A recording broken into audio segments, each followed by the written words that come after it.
Hi, வணக்கம். எப்பவுமே நம்ம ஏதாவது ஒரு விஷயத்த பத்தி பார்த்துட்டு இருக்கோம். இன்னைக்கு ஒரு கதை. என்னடா இது கதை சொல்றோமா? ஸோ நம்ம எல்லாம் கதை கேட்டு கதை சொல்லி வளர்ந்தவங்க. கதைக்கு நம்ம இந்திய கலாச்சாரத்துல ரொம்ப ஒரு பெரிய பங்கு இருக்கு. புராணங்கள் இல்லாம நம்மளுடைய வாழ்க்கையே இல்லை. இன்னைக்கு ஒரு சின்ன கதை. ஸோ இந்த கதை நீங்க கேட்டிருக்கலாம். ஆனாலும் நான் சொல்றேன். ராஜராஜ சோழன் உங்க எல்லாருக்குமே தெரியும்.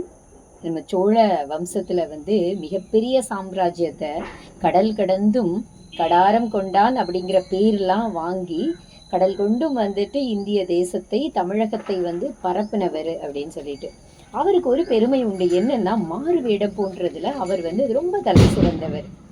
ரொம்ப நல்ல மாறுவேடம் பூண்டு அவர் உலகத்துல, அதாவது அவரை சுத்தி அரசுல என்ன நடக்குதுன்னு தெரிஞ்சுக்க கூடியவர். ஸோ அப்படி ஒரு நாள் அவர் மாறுவேடத்துல போறப்போ ஒரு தாத்தா என்னன்னா மாமரம் நட்டுக்கிட்டு இருக்காரு, ஒரு செடி நட்டுட்டு இருக்காரு. ஸோ பக்கத்துல போய் பார்க்கும்போது தான் அது மாஞ்செடி அப்படிங்கிறது தெரியுது.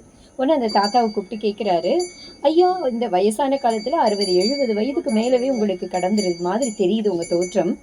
ஸோ இந்த வயதான காலத்துல நீங்க ஒரு தக்காளி செடி, ஒரு கத்திரிக்காய் செடி, இல்லை ஒரு மிளகா நாற்று நட்டுருக்கலாமே, ஏன் மாஞ்செடியை நட்டுருக்கீங்க? உடனே அவர் கேட்குறாரு, தம்பி நீ மாம்பழம் சாப்பிட்ருக்கியா அப்படின்னு கேட்குறாரு. ஓ, சாப்பிட்ருக்கேனே, விதவிதமான மாம்பழம் சாப்பிட்ருக்கேனே அப்படின்னு. அவர் ராஜாங்கிறத காமிக்கலை.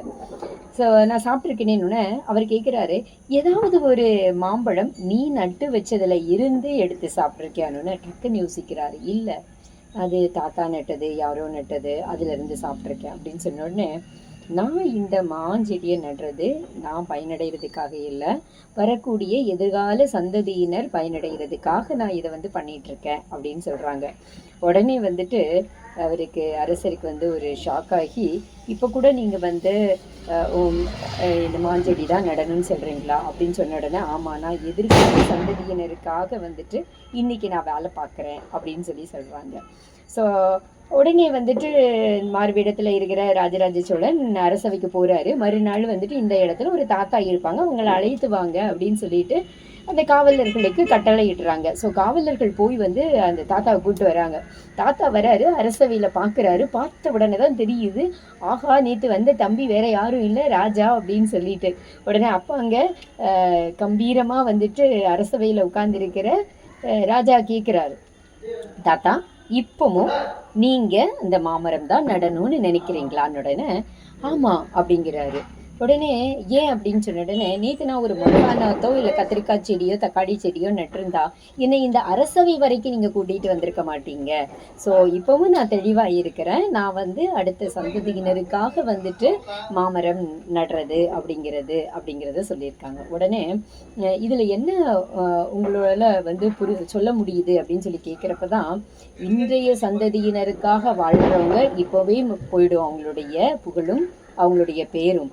அடுத்த சந்ததியினருக்காக வாழ்கிறவங்க தான் நீடித்து நிலைத்து நிற்பாங்க அப்படின்னு சொல்லிட்டு. இதில் இன்னொரு விஷயம் பாருங்க, நம்ம எல்லாருமே இப்போ இருக்கக்கூடிய இயற்கையும் மண்ணையும் நம்ம அழிச்சுக்கிட்டு இருக்கோம். எதிர்கால சந்ததியினர், அதாவது நம்ம பையனுக்கு சொத்து சேர்த்து வைக்கணும்னு நினைக்கிறோம். ஆனால் இந்த பூலோகம், இந்த யூனிவர்ஸ் எப்படி இருக்குது, அதை எப்படி மாசுபடுத்துகிறோம், அதை பற்றி நம்ம யோசிக்கிறது இல்லை. இந்த நம்ம இருக்கக்கூடிய பூ உலகை அப்படியே இதை இன்னும் மேம்படுத்தலைனாலும் பரவாயில்ல, அப்படியே அடுத்த சந்ததியினருக்கு, வருங்கால சந்ததியினருக்கு விட்டு போகிறதுங்கிறது மிகப்பெரிய கடமை நம்மளுடையது. எனவே நம்ம அனைவரும் வருங்கால சந்ததியினருக்காக வேலை பார்ப்போம், நமக்காக செய்கிறத விட. நன்றி. மீண்டும் ஒரு நாள் இன்னொரு கதையில நம்ம சந்திக்கலாம்.